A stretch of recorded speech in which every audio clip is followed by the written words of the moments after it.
MTN News, Malayalam Television Network.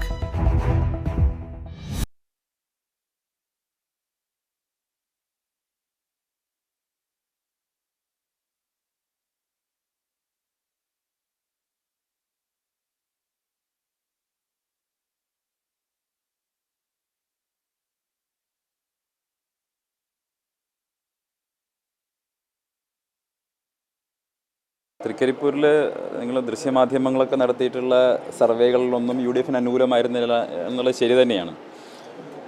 നിങ്ങളുടെ ദൃശ്യമാധ്യമങ്ങളുടെ സർവേകളിൽ കേരളവും UDF അനുകൂലമായിരുന്നില്ലല്ലോ പലതിലും. ഒരുപക്ഷെ നിങ്ങളാരും ഇത്ര വലിയൊരു ഭൂരിപക്ഷം പ്രഡിക്റ്റ് ചെയ്തിട്ടുമില്ല. ഈവൻ നിങ്ങളുടെ പ്രീ പോളിന് ശേഷവും അല്ല എക്സിറ്റ് പോളിനൊക്കെ ശേഷവും നിങ്ങൾ പറഞ്ഞിരുന്നത് ഇവിടെ നെക്ക് ടു നെക്ക് ആയിരിക്കും, അതല്ലെങ്കിൽ വീണ്ടും തുടർഭരണം ഉണ്ടായിരിക്കുമെന്നൊക്കെയായിരുന്നു പല തരത്തിലുള്ള പ്രതികരണങ്ങൾ. പക്ഷേ ആത്യന്തികമായിട്ട് നിങ്ങളെപ്പോലെ ഞങ്ങളും ജനങ്ങൾക്കിടയിൽ താഴെ തലത്തിൽ പ്രവർത്തിക്കുന്നവരും അവരുമായിട്ട് അഭിമുഖീകരിക്കുന്നവരൊക്കെയാണ്. ജനങ്ങളുടെ പൾസ് നമുക്ക് മനസ്സിലാകും. തൃക്കരിപ്പൂരിൽ അതൊരു ഇടത് കോട്ടയാണെന്നുള്ളതൊരു വ്യാജ നറേറ്റീവാണ്, ഒരു ഫേക്ക് നറേറ്റീവാണെന്നുള്ളത് തുടക്കത്തിലേ ഞാൻ പറഞ്ഞിരുന്നു. ആ നറേറ്റീവ് പൊളിക്കാൻ സാധിക്കും, അത് പൊളിക്കും എന്ന് ഞാൻ ആദ്യത്തെ ദിവസം മുതൽ പറഞ്ഞിട്ടുള്ള കാര്യമാണ്. അവിടുത്തെ ആ മണ്ഡലത്തെക്കുറിച്ച് എനിക്ക് ആ മണ്ഡലമാണ് മത്സരിക്കാൻ വേണ്ടി പാർട്ടി അനുവദിച്ചപ്പോൾ അത് സംബന്ധിച്ചിട്ടുള്ള കൃത്യമായിട്ടുള്ളൊരു ഡാറ്റ അനലൈസ് നടത്തി ഒരു ഡാറ്റ മൈനിങ് നടത്തിയിട്ടാണ് അങ്ങോട്ട് പോയിട്ടുള്ളത്. വളരെ കുറച്ച് സമയമാണ് കിട്ടിയിരുന്നെങ്കിൽ പോലും അത് തന്നെ ഞങ്ങൾക്ക് മനസ്സിലായത് വളരെ മൈക്രോ ലെവലിൽ വർക്ക് ചെയ്ത് കഴിഞ്ഞാൽ, സ്ട്രാറ്റജൈസ് ചെയ്ത് കഴിഞ്ഞാൽ ജയിക്കാൻ കഴിയുന്ന, UDF ജയിക്കാൻ കഴിയുന്ന മണ്ഡലമാണ്. അതിനനുസരിച്ചുള്ള പ്രവർത്തനങ്ങൾ ഞങ്ങൾ നടത്തിയിട്ടുണ്ട്. കള്ളവോട്ടുകളുടെ ഒരു പ്രളയം തന്നെ മറുവശത്തുണ്ടായിട്ടും അതിനെ മറികടന്നുകൊണ്ട് കൂടിയിട്ടാണ് ഞങ്ങൾ വിജയം നേടിയിട്ടുള്ളത്. അല്ല, എൻ്റെ രാഷ്ട്രീയ ജീവിതത്തിൽ ഒരു സന്നിഗ്ധാവസ്ഥയിൽ എന്നെ ഏറ്റവും കൂടുതൽ സംരക്ഷിച്ച് ചേർത്ത് നിർത്തിയിട്ടുള്ള ഒരു കുടുംബവും ഒരു പ്രസ്ഥാനവുമാണ്. എന്നെ സംബന്ധിച്ചോളം എൻ്റെ ജീവിതാന്ത്യം വരെ എനിക്കത് മറക്കാൻ കഴിയില്ല. ആ കടപ്പാട് നന്ദിയും മറക്കാൻ കഴിയില്ല. സ്വാഭാവികമായിട്ടും എൻ്റെ മുന്നോട്ടുള്ള യാത്രയിൽ, എൻ്റെ എല്ലാ മുന്നോട്ടുള്ള പ്രയാണത്തിൽ, ഓരോ ഘട്ടത്തിലും തീർച്ചയായിട്ടും ഞാൻ അന്ന് ഓർമ്മയുണ്ടാവും, നിങ്ങളൊക്കെ അന്നുണ്ടായിരുന്നയാളാണ്. ഒരു 1.5 വർഷം മുമ്പ് ഞാൻ ഇങ്ങോട്ട് വന്ന് കയറുന്ന ദിവസം ഞാൻ എൻ്റെ ജീവിതത്തിലെ ഏറ്റവും പ്രയാസവും പ്രതിസന്ധിയും നേരിടുന്നൊരു സമയത്താണ് വന്ന് കയറുന്നത്. അന്ന് ഒരു പക്ഷേ അവർക്ക് വേണമെങ്കിൽ മാറ്റി നിർത്താമായിരുന്നു, പക്ഷേ എന്നെ ചേർത്ത് പിടിക്കുകയാണ് ചെയ്തത്. അന്നാ ചേർത്ത് പിടിച്ചത് ഇന്നും ഉണ്ട്. എനിക്ക് വേണ്ടിയിട്ട് തങ്ങൾ ഇവിടുന്ന് തൃക്കരിപ്പൂരിൽ വന്ന് പ്രചരണം നടത്തി. സയ്യിദ് സാദിഖ് അലി ശിഹാബ് തങ്ങൾ വന്നു, മുനവർ അലി തങ്ങൾ വന്നു, ബഷീർ തങ്ങൾ വന്നു. അവരെല്ലാവരും വന്ന് അവിടെ പ്രചരണം നടത്തിയതിൻ്റെയൊക്കെ ഗുണഫലം അവിടെ ലഭിച്ചിട്ടുണ്ട്. അപ്പോൾ അതുകൊണ്ട് തന്നെ ആ ഒരു വാത്സല്യവും ആ ഒരു സ്നേഹവും ആ ഒരു കരുതലും തൃക്കരിപ്പൂരിലുണ്ടായിരുന്നു. വലിയ പിന്തുണയും ഞാൻ നേരത്തെ പറഞ്ഞല്ലോ, എൻ്റെ ജീവിതത്തിലെ ഏറ്റവും പ്രധാനപ്പെട്ട ഘട്ടത്തിൽ നൽകിയിട്ടുള്ള പിന്തുണയും കരുതലും ഉണ്ട്. അതിൻ്റെ ഇനിയിപ്പോൾ എനിക്ക് ജീവിതാവസാനം വരാൻ നന്ദിയും കടപ്പാടുണ്ട്. ഈ പരാമർശം അത് ലീഗിൽ വലിയ അതൃപ്തി ഉണ്ടാക്കിയിട്ട് ലീഗ് കോൺഗ്രസിന്റെ ആഭ്യന്തര കാര്യങ്ങളിൽ ഇടപെടരുത്. അപ്പോൾ താങ്കൾ ലീഗിന് വലിയ പിന്തുണ നേടിയ ഒരാളാണ്. അപ്പോൾ ആ പരാമർശം അനവസരത്തിലായോ?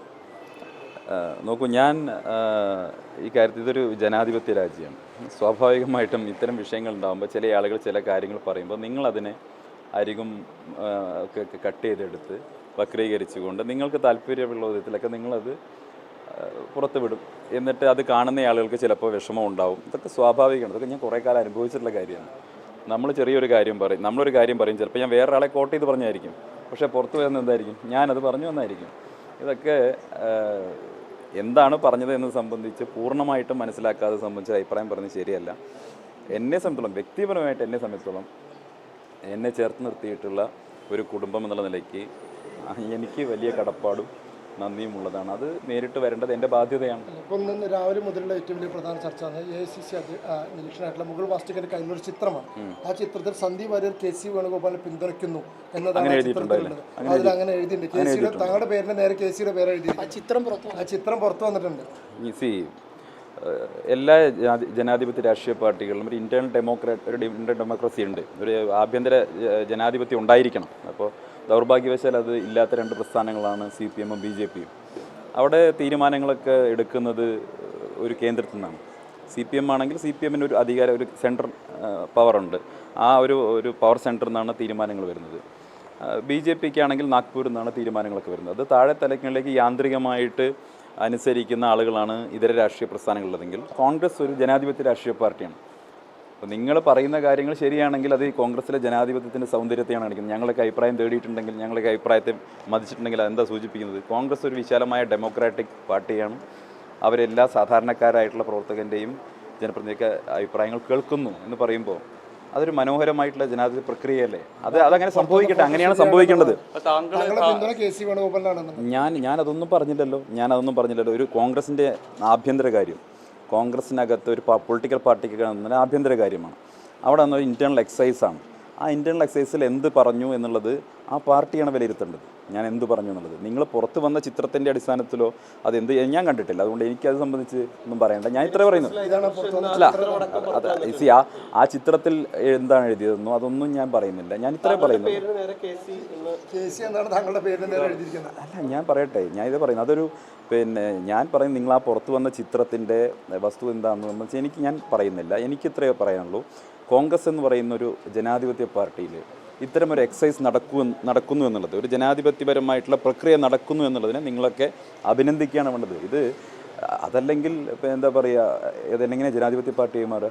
ഈ തെരുവിലിറങ്ങി ഇഷ്ടപ്പെട്ട നേതാക്കൾക്ക് വേണ്ടി പ്രകടനം നടത്തുന്നതും അതിൻ്റെ പരിധിയിൽ വരും. എല്ലാം പാർട്ട് ഓഫ് ഡെമോക്രസി, അതൊക്കെ പാർട്ട് ഓഫ് ദ ഗെയിം. അതെല്ലാം നടക്കും, അതൊക്കെ അങ്ങനെ നടക്കട്ടെ. ഞാൻ ചോദിക്കട്ടെ,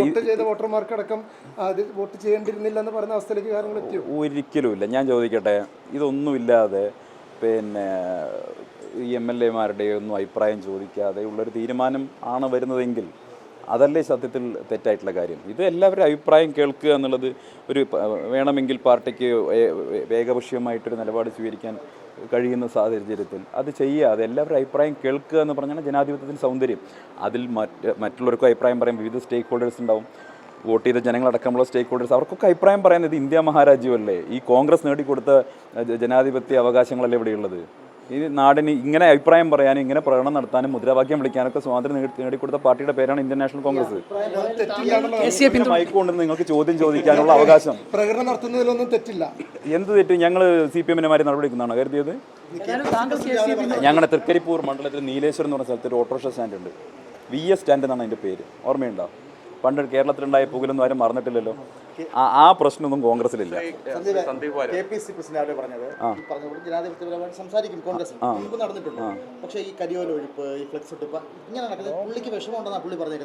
അല്ല, ഞാൻ പറഞ്ഞല്ലോ, ഈ ജനാധിപത്യത്തിൻ്റെ ഭാഗമായിട്ട് നടക്കുന്ന മനോഹരമായിട്ടുള്ള സംവാദങ്ങളും പ്രകടനങ്ങളും ഒക്കെ ആശാസ്യകരമാണ്. പക്ഷെ അനാരോഗ്യകരമായിട്ടുള്ള പ്രവണതകളിലേക്ക് പോകരുതെന്നായിരിക്കും അദ്ദേഹം ഉദ്ദേശിച്ചില്ല. ഞാൻ കണ്ടിട്ടില്ല അദ്ദേഹം എന്താ പറഞ്ഞത്. താങ്കളുടെ മണ്ഡലത്തിൽ മുസ്ലിം ലീഗിന്റെ ഉൾപ്പെടെ പിന്തുണയുണ്ടായ വിജയത്തിലെന്ന് പറയുന്നുണ്ടല്ലോ. മുസ്ലിം ലീഗ് VD സതീശനാണല്ലോ സ്വാഭാവികമായിട്ട് ഈ ചർച്ചയിൽ പിന്തുണക്കുന്നത്. താങ്കളുടെ പേര് KC-യുടെ ടിക്ക് വിട്ടിട്ടുണ്ട്.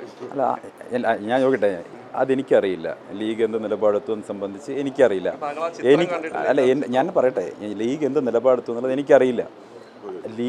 ലീഗിൻ്റെ അഭിപ്രായം പറയാൻ പറ്റുമല്ലോ. അതുകൊണ്ടാണല്ലോ ലീഗുമായിട്ട് ആലോചിക്കുന്നത്. സ്വാഭാവികമാണ്. അതും കോൺഗ്രസിൻ്റെ ഒരു ബ്യൂട്ടി അല്ലേ? അത് ഇതിൻ്റെ UDF-ൻ്റെ ഒരു സൗന്ദര്യമല്ലേ? ചോദിക്കാൻ അഭിപ്രായം പറയും, എല്ലാവരും അഭിപ്രായം കേൾക്കണം. എല്ലാവരും അഭിപ്രായം പറയണമെന്നേ അവസാനം ആത്യന്തികമായിട്ടൊരു തീരുമാനം വരും. ആ തീരുമാനം ഞങ്ങളൊക്കെ അനുസരിക്കും. ശ്രീ രാഹുൽ ഗാന്ധിയും കോൺഗ്രസ് നേതൃത്വവും ഇവിടെ പാണക്കാട് കൊടപ്പനക്കൽ തറവാടുന്ന സയ്യിദ് സാദിഖ് അലി ശിഹാബ് തങ്ങൾ എടുക്കുന്ന തീരുമാനം UDF-ൻ്റെ പ്രവർത്തകർ 100% അംഗീകരിക്കും. അതിലൊരു സംശയം ഒരാൾക്കും വേണ്ട. ഇപ്പോൾ ആരെങ്കിലുമൊക്കെ വെള്ളം അടുപ്പത്ത് വെച്ചിട്ടുണ്ടെങ്കിൽ അതൊക്കെ വാങ്ങി വെക്കുന്നതാണ് നല്ലത്. UDF ഇലക്ഷൻ നേരിട്ടത്. അപ്പോൾ മുഖ്യമന്ത്രി എന്ന് പറയുമ്പോൾ എല്ലാ പാർട്ടികളുടെയും കൂടിയാണല്ലോ. അപ്പോൾ അതിൽ അഭിപ്രായം പറയുന്നതിൽ ഘടകകക്ഷികൾക്ക് അഭിപ്രായം പറയുന്നതിൽ പ്രശ്നമുണ്ടോ? കോൺഗ്രസിന്റെ ആഭ്യന്തര കാര്യം മാത്രമാണ് മുഖ്യമന്ത്രി. അല്ല, അതൊരു പ്രോസസ്സാണ്. അത് കുറച്ച് നിങ്ങൾ ചോദിക്കുന്ന പോലെ ഈസി ആയിട്ട് പറയേണ്ട കാര്യമല്ല. അതൊരു പ്രോസസ്സാണ്. അതിൽ പല തലങ്ങളുണ്ടായിരിക്കുമല്ലോ. ഞാനൊരു പൊളിറ്റിക്കൽ സ്റ്റുഡൻ്റ് എന്ന രീതിയിൽ പറയാം. കോൺഗ്രസിൻ്റെ MLA-മാരുടെ അഭിപ്രായം സ്വാഭാവികമായിട്ടും നിർണായകമാണ്. ഒപ്പം സ്വാഭാവികമായിട്ടും സഖ്യകക്ഷികളുടെ അഭിപ്രായം ഹൈക്കമാൻഡ് തന്നെ കേട്ടിട്ടുണ്ടല്ലോ. അതിൻ്റെ അർത്ഥം എന്താ?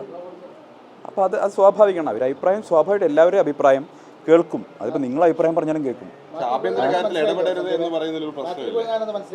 ഞാൻ അദ്ദേഹം പറഞ്ഞത് പൂർണ്ണമായിട്ടും കേട്ടിട്ടുള്ള ആളാണ്. നിങ്ങൾ പറയുന്നത് കേട്ടിട്ട് മറുപടി പറയാൻ പറ്റില്ല. കാരണം എന്താ പറയുക, നിങ്ങൾ പണ്ട് എന്നെ ഇതുപോലെ ഒരുപാട് ഞാൻ പറഞ്ഞ കാര്യങ്ങളൊക്കെ വക്രീകരിച്ചിട്ടുള്ള ആളാണ്. അപ്പോൾ അതുകൊണ്ട് അദ്ദേഹം എന്താണ് ഉദ്ദേശിച്ചത് പൂർണ്ണമായി കേൾക്കാതെ മറുപടി പറയാൻ അർത്ഥമില്ല. കാര്യം വളരെ കൃത്യമാണ്. കോൺഗ്രസിൻ്റെ UDF-ൻ്റെ പ്രവർത്തകർ, ഞാൻ എന്താ പറയുന്നത്, UDF പ്രവർത്തകർ, അത് AICC ലീഡർഷിപ്പ് ഒരു തീരുമാനമെടുത്താൽ ബഹുമാനപ്പെട്ട രാഹുൽ ഗാന്ധിയുടെ നേതൃത്വത്തിൽ ഒരു തീരുമാനം വരും.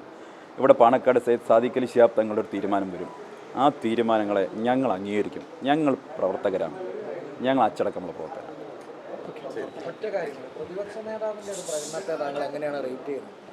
അല്ല, കേരളത്തിൽ ഇനിയിപ്പോൾ പ്രതിപക്ഷ നേതാവ് ആരാ? അതാ എനിക്കറിയേണ്ടത്. പ്രതിപക്ഷ നേതാവ് ആരാ കേരളത്തിൽ? നിങ്ങൾ അതാരും ചോദിക്കുന്നില്ലല്ലോ. കേരളത്തിലൊരു മുഖ്യമന്ത്രി ഉണ്ടായിരുന്നല്ലോ, വൈകിട്ട് 5 മണി മുതൽ പത്രസമ്മേളനം നടത്തിയിരുന്നു. നിങ്ങളുടെ പ്രധാനപ്പെട്ട പിന്നെ പ്രൈം ടൈമിൽ മുഴുവൻ പത്രസമ്മേളനം നടത്തി അല്ലേ? മഴ പെയ്ത് കഴിഞ്ഞാൽ കുട ചൂടണം, അതുപോലെ തന്നെ കറണ്ട് പോയി കഴിഞ്ഞാൽ മെഴുതിരി കൊളുത്തണം എന്നൊക്കെ ഉപദേശിച്ചിരുന്ന മുഖ്യമന്ത്രി ഉണ്ടല്ലോ. അതേ എവിടെയാ ഇപ്പോൾ കാവൽ മുഖ്യമന്ത്രി? അതേ നിങ്ങളെ കാണുന്നുണ്ടോ? അഭിപ്രായം പറയുന്നുണ്ടോ? ഈ പരാജയത്തെ സംബന്ധിച്ച് ഫേസ്ബുക്കിൽ ഒരു പോസ്റ്റ് ഇട്ട് മുങ്ങിയതല്ലേ? എന്താ മറുപടി പറയാത്തത്? അതല്ലേ നിങ്ങൾ ചർച്ച ചെയ്യേണ്ടത്? 10 വർഷം ഭരിച്ച ഒരാൾ, കേരളം ഭരിച്ച ഒരാൾ, CPM-ൻ്റെ ഏറ്റവും പ്രധാനപ്പെട്ട ശക്തി കേന്ദ്രത്തിൽ എങ്ങനെയാണ് ജയിച്ചത്? കഷ്ടപ്പെട്ടല്ലേ? വാരണാസിയിൽ നരേന്ദ്രമോദി എന്താണോ അനുഭവിച്ചത് അതിൻ്റെ ഒരു തുടർച്ചയല്ലേ ധർമ്മടത്ത് കണ്ടത്? വാരണാസിയും ധർമ്മടവും ഒരുപോലെയാണ് അല്ലേ? വാരണാസിയിൽ നരേന്ദ്രമോദിക്ക് ജനങ്ങൾ കൊടുത്തൊരു മെസ്സേജ് ഉണ്ട്. എത്ര വലിയ ഏകഛത്രാധിപതിയാണെങ്കിലും ആത്യന്തികമായി ജനാധിപത്യത്തിന് ജനങ്ങളാണ് ഏറ്റവും പ്രധാനപ്പെട്ടെന്നൊരു മെസ്സേജ് കൊടുത്തിട്ടുണ്ട്. അതാണ് ധർമ്മടത്ത് കണ്ടത്. ഒരു സംശയമുണ്ട്, അടുത്ത ലോക്സഭാ തെരഞ്ഞെടുപ്പ് കഴിഞ്ഞാൽ നരേന്ദ്രമോദിയുടെയും അവസ്ഥ ഇത് തന്നെയായിരിക്കും. ഏറ്റവും വലിയ ആൻറ്റി ഇൻകംബൻസിയുടെ പീക്കിലാണ് ഇരിക്കുന്നത്. ഇപ്പം എൻ്റെ പഴയ പാർട്ടിക്കാർ പലരും ബംഗാളിലെ തെരഞ്ഞെടുപ്പ് ഫലമൊന്നും കണ്ടിട്ടിപ്പോൾ സൂചിച്ചിരിക്കേണ്ട. കേന്ദ്ര സർക്കാരിനെതിരായിട്ടുള്ള വലിയ ജനവികാരം ജനങ്ങൾക്കിടയിലുണ്ട്. ഞാൻ 100% ഉറപ്പിച്ച് പറയുന്നു, അടുത്ത ലോക്സഭാ തെരഞ്ഞെടുപ്പോടുകൂടി ഇപ്പോൾ കേന്ദ്രം ഭരിച്ചുകൊണ്ടിരിക്കുന്ന നരേന്ദ്രമോദി BJP-യുടെ പതനം ഉറപ്പാണ്. കേരളത്തിലേതുപോലെ തന്നെ ഒരു വലിയ തരംഗത്തോടുകൂടി ഇന്ത്യൻ നാഷണൽ കോൺഗ്രസ് രാജ്യത്ത് അധികാരത്തിൽ തിരിച്ചു വരും.